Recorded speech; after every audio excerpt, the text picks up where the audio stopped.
Bonjour, bienvenue sur la chaîne d'Auxilis. Aujourd'hui, vidéo retour aux sources puisque on va vous présenter notre trek à Annecy, mais version 2024. Et oui, parce que vous vous souviendrez peut-être, notre première vidéo, on racontait notre trek à Annecy en 2023. Et cette année, on a refait la même chose. C'était un endroit qui nous plaît énormément et qui était très vaste. Et on n'avait pas du tout exploré l'année dernière. Donc on s'est dit, pourquoi pas y retourner. Voilà, c'était tellement beau et cette fois, on a vu pendant nos premiers treks qu'il y avait la tournette au loin qui nous faisait de l'œil. Et cette année, on s'est décidé de la grimper. Sans plus attendre, on va vous raconter comment ça s'est passé. Et ben on est parti. Voilà. C'est le début, c'est l'ascension de la tournette, donc gros morceau dès le début. Voilà, le but c'est vraiment de partir tôt pour ne pas avoir le soleil qui vient nous taper sur nous dès le début. Il faut savoir que la tournette elle fait 2350 mètres et le départ il se fait à un parking qui est à environ 1300 mètres déjà, donc on est plutôt haut déjà. Mais la montée elle est quand même plutôt technique, donc ça nous prendra quand même un minimum de temps. Et là c'est le départ, on est bien préparé, on a tout le matos sur nos épaules. Je crois qu'on s'est pesé, on avait chacun un sac qui faisait environ 15 kilos. À peu près, ouais.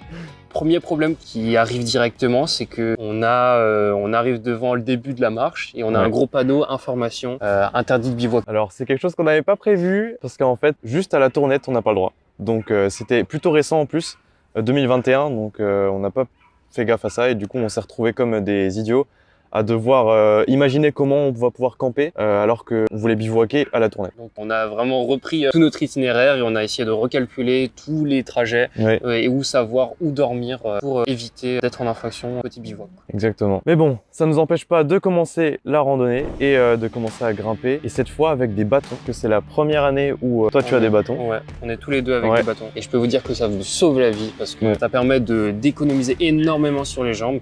C'est vraiment un confort de fou. Sur juste pouvoir monter avec. Ça aide dans la montée pour alléger les jambes et même en descente ça permet d'avoir plus d'équilibre. Ça permet d'éviter de tomber s'il y a un précipice à côté, c'est toujours mieux. Mais par contre, plus tard on va voir que les bâtons seront un peu moins nécessaires et que ça va être plus compliqué de faire avec les bâtons. Et on se fait déjà dépasser par des trailers dès le matin.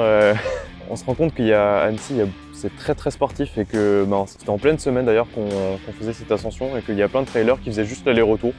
Le matin comme ça pour leur petite journée. C'est le classique pour eux vraiment, c'est je monte la tournette et je redescends. Ouais, exactement. Voilà. Et donc on monte et on passe directement sur des lacets et on continue vraiment. Le but c'est d'être assez constant sur ce qu'on fait au niveau de l'énergie qu'on donne et ne pas avoir à trop pousser d'un coup. On est super content du temps. Ah ouais, cette photo elle est super belle. On a vu sur un petit creux, un petit vallon à l'intérieur de la tournette. Parce qu'en fait, on ne sait pas encore où exactement ce qu'est la tournette. On se demande, est-ce que c'est ça la tournette? Est-ce qu'on doit encore grimper tout ça? Et à chaque fois qu'on avance, on se rend compte que c'est encore plus haut que ce qu'on pensait. Et ensuite, on repart. Et là, ça va être vraiment le côté un peu plus difficile. On nous dit que d'ici 30-45 minutes, on est au-dessus de la tournette. Et on va se rendre compte que là, avec les chemins qui vont arriver, ça va être beaucoup plus de l'escalade. Donc de l'escalade avec un sac de trek de 15 kg qui est très volumineux, qui change le centre de gravité. C'est tout de suite plus compliqué. Mais on s'en est bien sorti. Oui, non, c'était vraiment sympa. Mais du coup, on était obligé de ranger les bâtons parce qu'on est obligé d'avoir des prises avec les mains. Parce qu'avec les bâtons, on peut vite tomber si on s'accroche pas. Là, une petite photo juste avant la grosse montée. Avec l'escalade. Et puis après, on est arrivé au sommet. On a vu qu'il y avait un endroit qui s'appelle le fauteuil de la tournette, je crois. Il y avait un panneau. La tournette. Et du coup, ce fauteuil-là, c'est vraiment le rocher qui fait peut-être, je sais pas, 50 mètres de haut. C'est un peu le boss final parce qu'on doit encore grimper tout ça. C'est avec des échelles, avec plein de choses. Et on s'apprête à monter. Donc là, c'est une photo qu'Alexis va prendre très vite. Puisque en fait, on voit les nuages monter et en fait cacher le Mont Blanc qui est juste en face. Voilà, ça ressemble à ça la montée. Ça a quand même été travaillé pour qu'on puisse passer. Donc là, vous pouvez voir sur la vidéo, là on est arrivé tout en haut, donc on profite de la vue qui est incroyable. Il y a plein de gens qui sont tout en haut aussi en train de manger, en train de profiter de la vue. Vraiment, on a l'impression d'être au toit du monde. Et on va faire notre photo habituelle de trek. On redescend, on arrive à des super endroits où il y a des crêtes qui partent un peu de la tournette, où on peut s'avancer.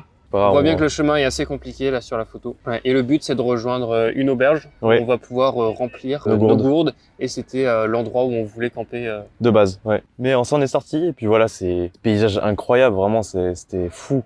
Il y a là cette crête qui se dégage, impressionnant. On a pu marcher dessus. Voilà, donc là on est arrivé, on peut remplir nos gourdes, on peut se poser, on prend une petite barre de céréales, voilà. On n'était pas sûr de l'endroit où on allait camper le soir, donc on a demandé à celle qui gérait l'auberge à côté. Et elle nous indiquait un endroit, un parking beaucoup plus en contrebas, où on était tranquille pour aller dormir. En fait, on redescendait la tournette pour retourner dans la vallée en dessous. Du coup, c'était bien parce qu'on s'avançait d'une part pour le parcours du lendemain, mais d'autre part, la journée allait s'étirer et on allait arriver plus tôt tard. On arrive au niveau d'une fromagerie où on va voir quelques fromages qui sont vendus, mais ça va pas non plus trop nous intéresser. On redescend et on a le parking qui est juste en bas, vraiment en contrebas, à 100 mètres à peu près. Et on trouve un endroit pour aller planter notre tente. Oui. Et ensuite on se dit, bon bah pourquoi pas en fait au final contribuer au patrimoine local de l'endroit et aller acheter de la tome. Et on s'est pris 500 grammes de tomes fleuries. On s'est fait un sacré apéro après. Et c'est assez cool de pouvoir manger quelque chose d'autre que soit des sandwichs ou des lyophilisés le soir. Puis après, on décide de se mettre dans le pré à côté et de regarder les étoiles parce qu'on était pile dans la période des étoiles filantes. Et on en a vu une ou deux, un truc comme ça. Ouais, quelques-unes, ouais, pas beaucoup, franchement, mais... Et à un moment, on en a vu 15. C'est impressionnant. What the fuck, mais c'est quoi ça? 15 étoiles filantes qui filent à la même vitesse, dans la même direction. Ouais. Ça s'appelle... Starlink. Exactement. Voilà. Maintenant, voilà les... Donc ici, ça fait une petite traînée, on n'arrive pas à les distinguer les 15, mais à l'œil nu, on les avait. Ouais. Là, c'est juste parce que c'est le temps d'exposition. C'était impressionnant. Voilà. On savait pas exactement ce que c'était au début. On s'est vraiment dit, et ensuite, après, on a vérifié, c'est bien un lancement de 15 satellites Starlink pour les mettre en orbite. Ouais. On s'est réveillé le lendemain à 8 h. Première nuit, tôt, ouais. Première nuit en tente. Exactement. Qu'on faisait pendant un trek, ou même en général, en fait, tous les deux. On allait dans des températures beaucoup plus froides puisqu'on était beaucoup plus en hauteur. Donc on s'est dit que c'était bien plus smart d'aller en tente, sachant qu'il y avait beaucoup moins d'arbres. Et donc c'était beaucoup plus smart de prendre une tente. Voilà. Sachant que Alexis dort très bien en tente et moi, moi c'est pas forcément le plus confortable. C'est une habitude à avoir, je pense, je sais pas comment on fera pour la suite, mais... Il y en aura un en tente et l'autre en...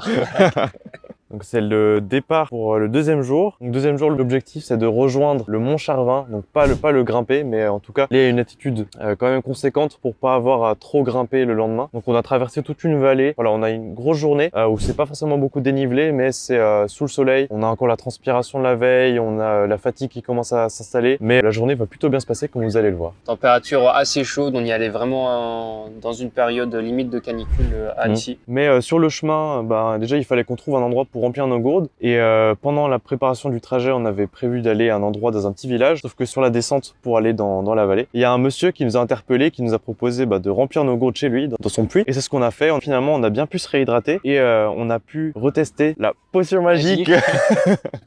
Exactement, préparée par Alexis, voilà. Notre grand druide Alex Tourix. Voilà. Donc si vous avez vu notre dernière vidéo sur les affaires à emporter pendant un trek, on a parlé de cette potion magique. C'est un mélange isotonique. Donc voilà, en gros c'est pour éviter qu'on ait des crampes, pour qu'on ait plus d'énergie globalement, pour qu'on ait les minéraux qui font que notre corps fonctionne bien à cause des déperditions d'eau. Parce que quand on perd de l'eau, on perd aussi des minéraux. Et il s'est avéré que c'était plutôt efficace. Peut-être c'était un effet placebo, mais franchement c'était sympa. C'était comme du sirop, c'était une petite boisson énergisante, c'était très sympa. Ça fonctionne super bien, ça change de l'eau juste à boire, ça fait une autre boisson avec un peu de goût. On repart en direction et on va voir un parapentiste qui il était en train de replier sa toile, et là on a commencé à parler avec lui sur tout ce qu'il était en train de faire, tous ses projets, de se balader de différents pics en différents pics. Voilà, ça nous a super fasciné parce que on aimerait beaucoup faire ça aussi. Oui. C'est très intéressant de voir un peu, savoir combien son sac il pesait. Est-ce que c'est faisable de faire bivouac plus parapente par exemple, si jamais on voudrait faire un trek où, je sais pas, on monte à 3000 mètres d'altitude, mais on a la flemme de descendre, et on a juste à sortir nos voiles et puis on saute avec nos sacs. Voilà, ça serait incroyable. Mais apparemment c'est faisable, mais voilà, il faut avoir le budget aussi. Et on repart en direction d'une petite cascade. Alors ça c'était pas prévu, mais donc on entend un bruit de cours d'eau. Ouais. Et on se dit intéressant, est-ce qu'il n'y a pas moyen de se baigner, parce que on avait très très chaud. Donc on a trouvé une cascade et vraiment un spot super sympa. Ouais. Où on a pu vraiment se rafraîchir. Donc l'objectif c'est de rejoindre une ferme auberge qui s'appelle Sur le Freux. Et on part, on va traverser de grands champs complètement à découvert. Donc vraiment le soleil il va bien taper. T'es quand même content de s'être rafraîchi juste avant pour diminuer un peu l'énergie de notre corps. Donc voilà, on se lance dans la montée, voilà, on commence à fatiguer un peu, on a envie d'arriver, on a envie de voir la vue qu'il y a là-haut, parce qu'on sait que c'est un endroit super bien, on sait qu'il y a un spot super bien là-bas. Donc là, on est arrivé enfin, deuxième soir, on arrive à À Sur-le-Freux, il y a un paysage incroyable. On a la vue sur le Mont Charvin. Regardez-moi ça. C'est impressionnant. C'est même pas le Mont Charvin d'ailleurs, ce qu'on voit ici. Mais Ouais, c'est ouais. Mon Charvin, il est derrière. ouais, parce qu'aussi, on se demandait, on avait le droit de poser les tentes parce que c'est un endroit où il y a des pâturages, donc il y a des vaches. Il fallait qu'on soit un endroit qui dérange pas en fait. Et au final, on a pu trouver un spot sympa. On a demandé pour se mettre là-bas. On a quand même dû trouver un endroit qui était plus ou moins plat parce qu'on n'a pas l'habitude de poser les tentes et de savoir comment trouver un spot pour les tentes. Donc on a un peu galéré. Et là, on peut voir, on est monté plus haut que la ferme auberge Ouais. et on est arrivé dans un endroit absolument magnifique.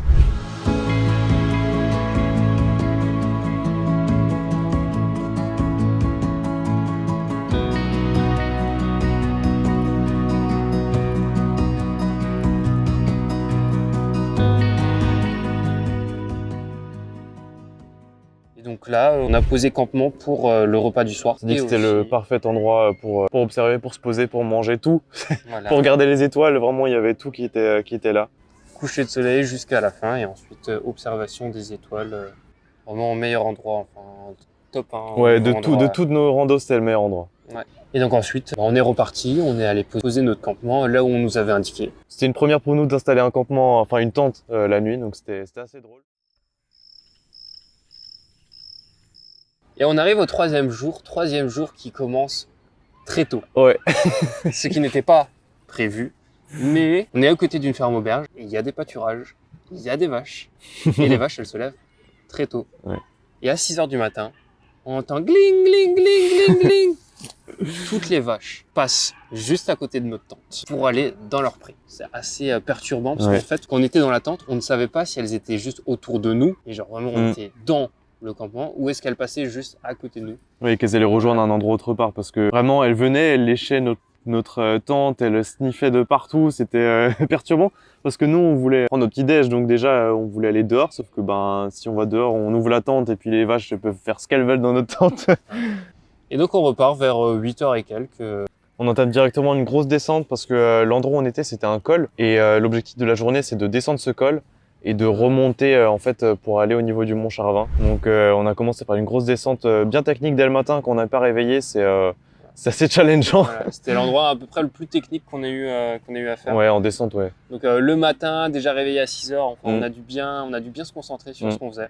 Et on passe un moment à un endroit où on a un chemin avec différents rochers sur les côtés. En fait, c'est un endroit, un petit refuge de marmottes. Ouais, il y en avait quelques-unes, c'était Voilà. très sympa. Donc, il fallait juste s'arrêter et on les entendait, on les voyait se déplacer. C'était assez drôle, elles cohabitaient avec les vaches qui étaient présentes. Et on arrive à une petite ferme auberge. On est arrivé, on a directement proposé de manger du fromage. Donc nous, on dit jamais non à du fromage. Voilà, on a été super bien accueillis. Ouais. On arrive, on dit bon bah on aimerait acheter du fromage, une personne qui vient avec un plateau complet qui nous dise bah, si vous voulez savoir qu'est-ce que vous voulez acheter, je vous propose de goûter directement. Donc, Ouais. nickel. Donc vraiment, nous on s'est fait plaisir, on a mangé un petit morceau de chaque fromage. Et ensuite on s'est reparti avec Tome de vache. On est reparti pour l'ascension. On va passer à côté d'un petit animal. On sait même pas qu'est-ce que c'est exactement. Si vous avez une idée, répondez-nous en commentaire sur quel animal c'était. Voilà. C'est très drôle parce qu'il se baladait un peu partout. Ouais. Enfin, ça avait l'air d'être son terrain. Et bah, c'était bien d'avoir un peu de vie, enfin, de voir Oui. que, Il y avait des animaux qui sont là, quoi. qu'on n'est pas que. Bah, oh, quoi, Oh. Un écureuil. un écureuil. C'est pas le but de la vidéo. Comme par hasard, il y avait le petit animal et il y a un écureuil qui apparaît à côté. Ah ouais. Là. Voilà. Vous pouvez voir le lac du Mont Charvin qui a pas forcément une couleur Non. très attirante. On reboit un peu de potion magique parce que l'ascension qui va arriver va être. Et de loin la plus difficile de notre vie. Ouais. Les connaisseurs, vous savez ce qui va arriver. On va vous raconter comment ça s'est passé cette montée. On n'était pas du tout au courant de comment ça allait se passer. Donc, on arrive devant la première montée pour arriver au Mont Charvin. Donc en fait, on va grimper le long d'une crête pendant super longtemps. Et on se rend compte que c'est une via ferrata. Le chemin est assez compliqué et on se dit on a une ligne de vie, on peut se tenir, etc. Mais c'est un chemin qui est quand même assez compliqué. Et avec les sacs, on est assez étonné qu'ils vous laissent faire ça. Et en fait, au tout début du chemin, il y avait un panneau à un moment qui partait sur la gauche qui montrait Via Ferrata, mais on pensait pas que c'était cette Via Ferrata.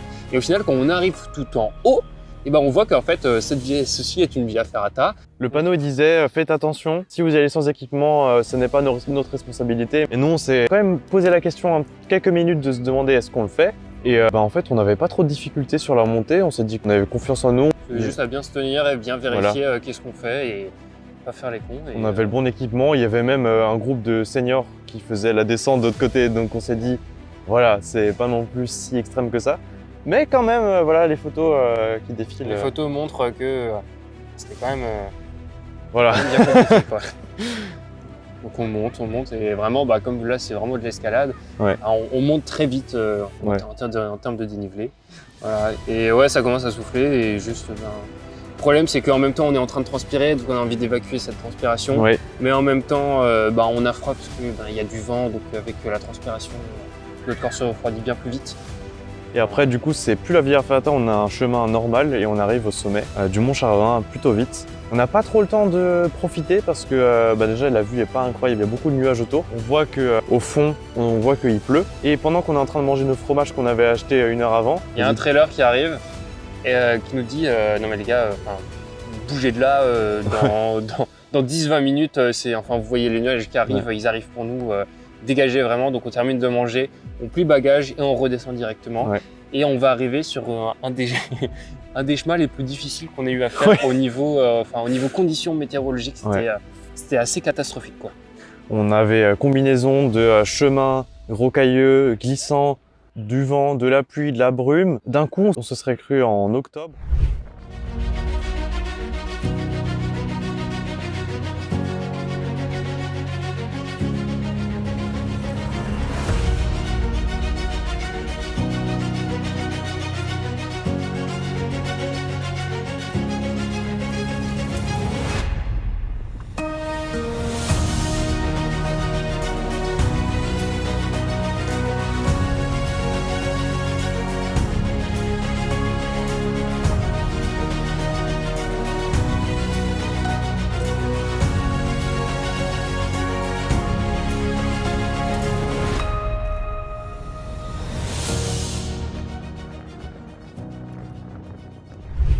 On a sorti tout notre équipement de pluie qu'on avait heureusement amené, évidemment.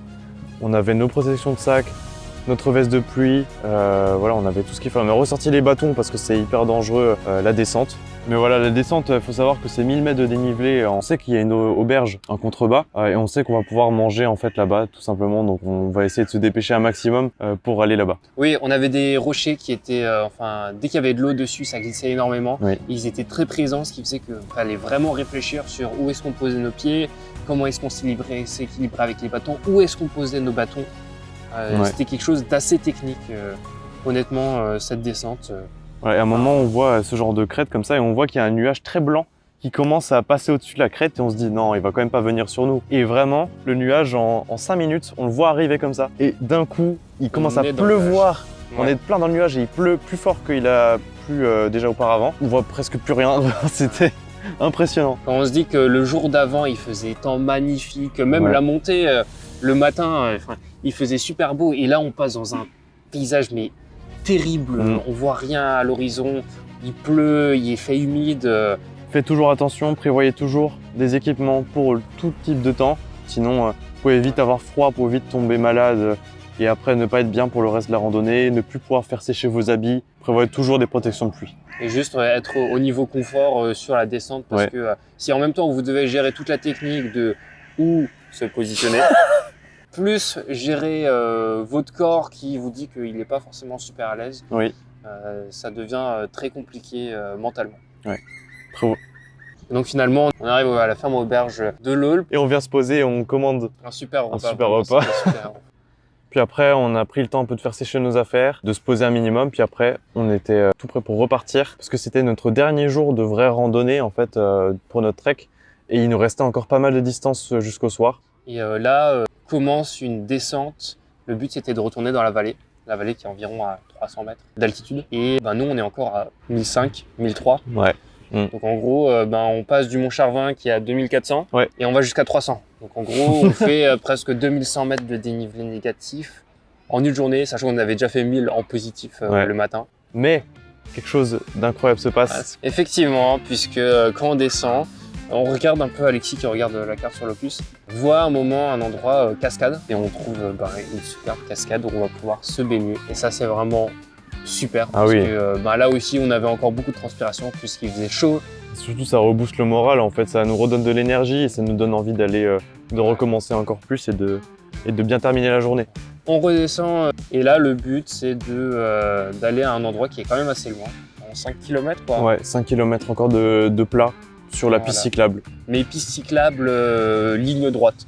On a sur le chemin de la piste cyclable, on entend quelqu'un qui nous dit hey, les gars, le Mont Blanc c'est pas par là, enfin. Ouais, c'est l'autre côté. Le Mont Blanc c'est l'autre côté.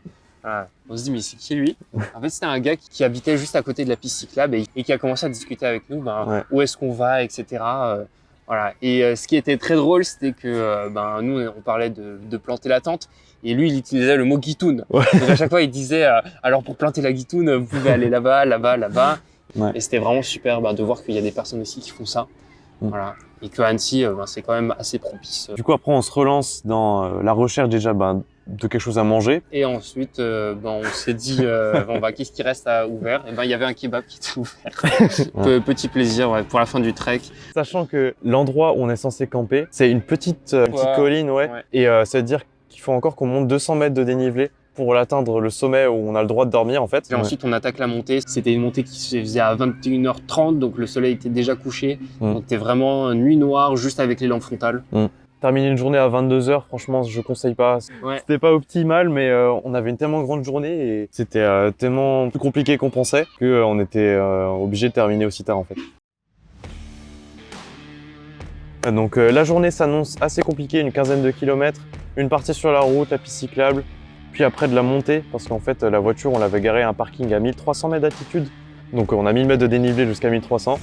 Ouais, là on est finalement arrivé à la fin. Oh, c'était très dur la fin. Les derniers kilomètres c'était les plus durs, franchement. Compliqué parce qu'en fait on savait pas exactement où était le parking. Donc on avançait, on savait pas exactement par quel chemin on passait. C'était compliqué, il faisait chaud et là on est arrivé à la fin de ce trek. Au parking, donc on court jusqu'à la voiture. Voilà. La petite tradition. Voilà, c'est ça. On court jusqu'à la voiture et on y arrive. Et après, maintenant, c'est le moment que le kiff arrive parce qu'on a prévu la soirée pour être tranquille. Le lendemain, on a prévu 2 activités très cool qu'on va vous expliquer après. Et le lendemain, c'est le moment kiff qu'on avait prévu avec Alexis. C'était premièrement, on commence par du parapente. Vraiment une super activité qu'on avait envie de faire. Et ça s'est super bien passé. C'était super bien. Vraiment, il y avait des sensations. Moi, j'ai fait des tours dans l'air, je voyais plus où j'étais pas loin de... Mais au final, franchement, ça s'est super bien passé. Toi, t'étais en plus beaucoup plus longtemps que moi. C'était beaucoup plus longtemps parce qu'on avait prévu 20 minutes. Et voilà, et on termine par le classico ici. On loue des paddles au niveau de la plage de Talleyrand-Montmain. On part directement en direction du Roc de Cher, endroit qui nous est très cher. Ouais. Puisqu'il y a un endroit il faut aller assez loin, où on peut avoir des spots pour aller sauter dans l'eau. L'année dernière, on avait fait, je crois, 10 mètres, etc. Ouais. Et cette année, on a augmenté la barre et on a fait du 13 mètres. On fait le saut à 13 mètres, ça c'est vraiment super. Et ensuite, on en fait quelques-uns encore. Mais on était un peu short niveau timing, donc on rentre. Donc au final, le trek s'est super bien passé. On a eu du beau temps, à part 2 petites heures durant le trek qui étaient un peu infernales. Mais sinon, on a fait beaucoup de dénivelé, beaucoup de distance, on a galéré, mais on a aussi bien profité des moments qu'on a pu se poser.